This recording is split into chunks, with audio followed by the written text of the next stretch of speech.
What's up, guys? Welcome to the inshore spinning rod build for the Make-A-Wish Foundation's Fishing for Wishes tournament coming up next month. Stick around.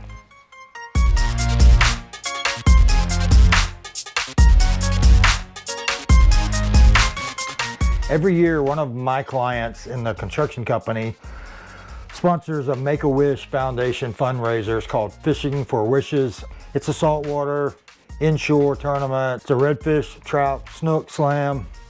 And for the last 10 years, I have built the first place trophies plus one to be raffled off to raise money.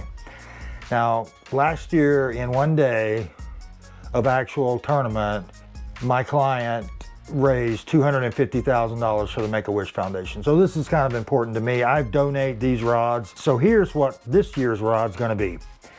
What we have, we've got 5 identical North Fork Composite 6406 blanks, which is a 7-foot, medium light, extra fast rod. So you're looking from probably 8-pound line to 14-pound line. It is a medium light, so it's extremely lightweight, extra fast tip, gives a quick pickup for setting a hook, but it's still light enough that you can cast live bait, greenbacks or whatever or shrimp without slinging them off the hook. The handle set is going to be wind grips in this tan camo. We're using a CRB Comfort spinning reel seat. We're going to use microwave guides, which are super lightweight. A CRB Elite tip top. Let's get started. All right, guys, here's what we're going to do. If you haven't seen the 101 series, watch that one, the whole series next, because that'll go through very slowly what I'm about to do very quickly. I'm gonna do a quick layout on this handle. I know I want my triggers at 11.5. So I'm gonna set this reel seat guide in here. My reel seat is going at 11.5. Trigger or my stem is going to be at 11.5. I'm going to mark the front of my reel seat, the back of my rear grip. I'm going to put some tape on those so I don't lose those pencil marks.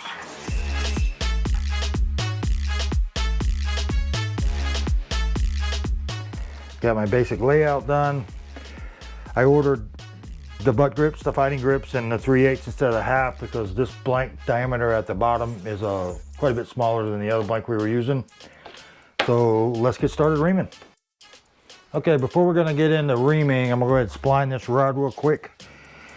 If you don't know what I'm doing or don't understand why I'm doing it, I have a video out now for just about splining rods. And in that video, I talk about why you do it and how you do it. Now this blank seems to have 2 splines on it. Let's mark and see what we've got going on here. There's the first one. There's the second one. That one seems to be more pronounced. So I'm gonna build on this spline. Let's check it one more time. Yep, that one's much more pronounced. So here's the spline we're going to build on. This is the side that the guides are going to be on. And in that video on how and why to spline a rod, you'll learn what I mean by that. All right, so now let's get busy with the reaming. These are really small diameter blanks, so I'm not going to have to do a lot of reaming. So stick around.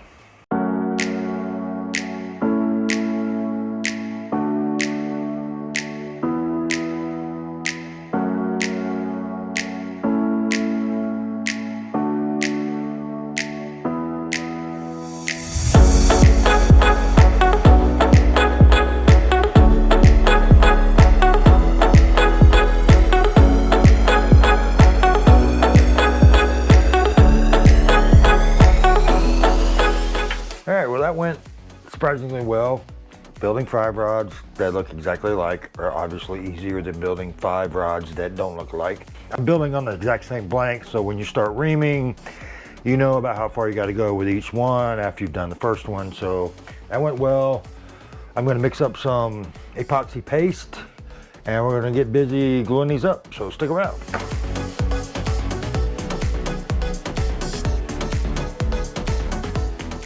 All right, that's all mixed up. Let's start with the butt grip. We'll glue it up real quickly. Remember, you got a seam that we're going to put down on a spline. So there's our spline mark. There's our seam. You see that pretty clear. And we're just going to slide this on all the way until it comes to a complete stop.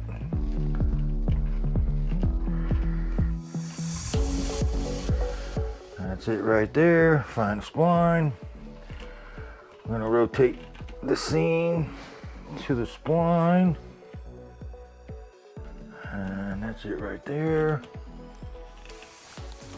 There's the spline. I'll turn it a little more. I'll wipe this off real quick.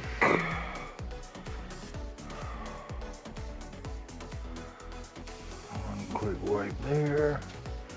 We'll come back and clean that up again in a minute.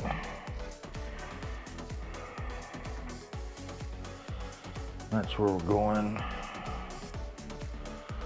with the rear grip. Put a little epoxy on it. Get a good coat on this. This blank is an X-ray Neo blank, which it's not as smooth as most blanks you see. It's not that super slick, which is great. It's got an awesome look to it. It actually binds the epoxy a lot better. But it's going to be a little bit of a complication when we go to do our label, but we'll get into that. So let's get this one pushed up. That's good there. There's our spline. There's our seam. I'll get rid of some of that glue before I push it all the way in place so I can see it a little better. Spline. Where'd the seam go? There it is. Spline, seam pushed up to the mark.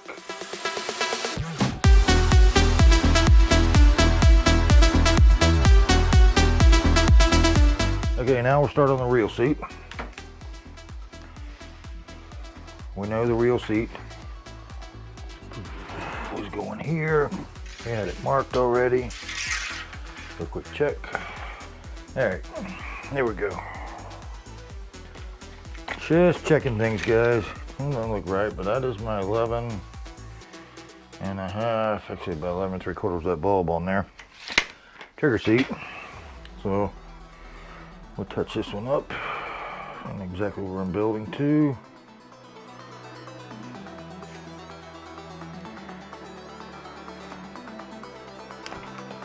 Okay. So first things first, we're going to build some arbors.